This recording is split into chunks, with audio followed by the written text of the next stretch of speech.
Start. Marathwada आणि सोलापूरमधल्या बहुतांश तालुक्यात गेला महिनाभर अतिवृष्टीने प्रचंड हानी झाली आहे. गेल्या काही वर्षात देशभरात तापमान वाढीमुळे नैसर्गिक आपत्तीच्या घटना मोठ्या प्रमाणात वाढलेल्या दिसत आहेत.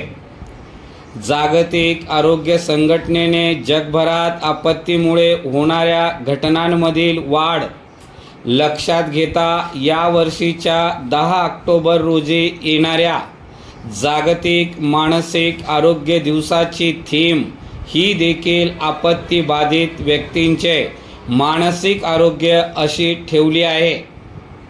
या पार्श्वभूमीवर आपत्तीमधून होणारे मानसिक परिणाम आणि त्याला कसा प्रतिसाद द्यावा याविषयी आपण समजावून घेतले पाहिजे. परिच्छेद. आपत्तीमुळे भौतिक पातळीवर झालेली पडझड नजरेला दिसून येते आणि त्यामुळे त्या बाबतीत मदत करणे देखील शक्य होते. पण आपत्तीमुळे माणसाच्या मानसिकतेवर होणारे परिणामही खूप मोठे असतात. तथापि ते सहज दिसून येत नाहीत.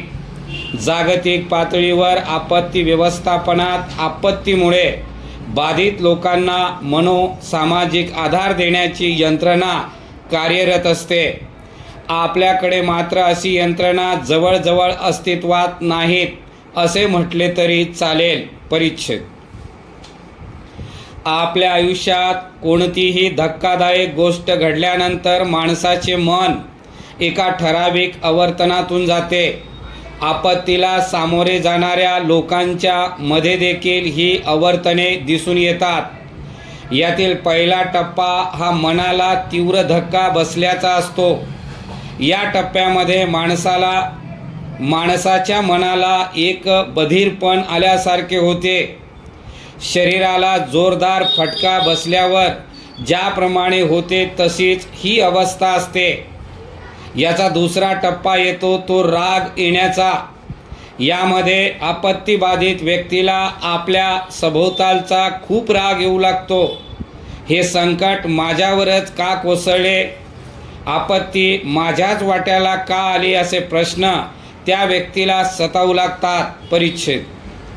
मदत मिळण्यात आलेल्या अडचणी आणि काही ठिकाणी समाजातील काहींकडून दिली गेलेली असंवेदनशीलता देखील रागात भर घालते. तिसऱ्या टप्प्यात मानवी मन हे आशा आणि निराशा यांच्यामध्ये दोलायमान होत राहते. मदत कार्य सुरू झाल्याने आलेल्या चांगल्या अनुभवामधून एका बाजूला मनाला भविष्याविषयी आशा वाटू लागते, तर झालेले नुकसान आणि शिल्लक आव्हानामधून निराशा वाटते.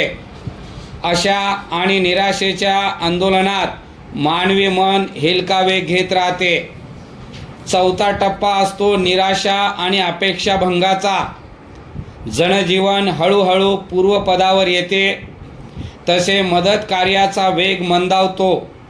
बाकीचे लोक आपापल्या आयुष्यात व्यग्न होऊ लागतात आणि त्यामधून आपत्तीबाधित लोकांना अपेक्षाभंगाची आणि निराशेची भावना ग्रासू लागते.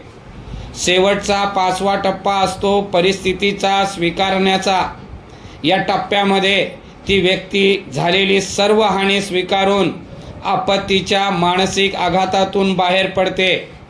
दैनंदिन जीवन नेहमीप्रमाणे जगू लागते. परिच्छेद.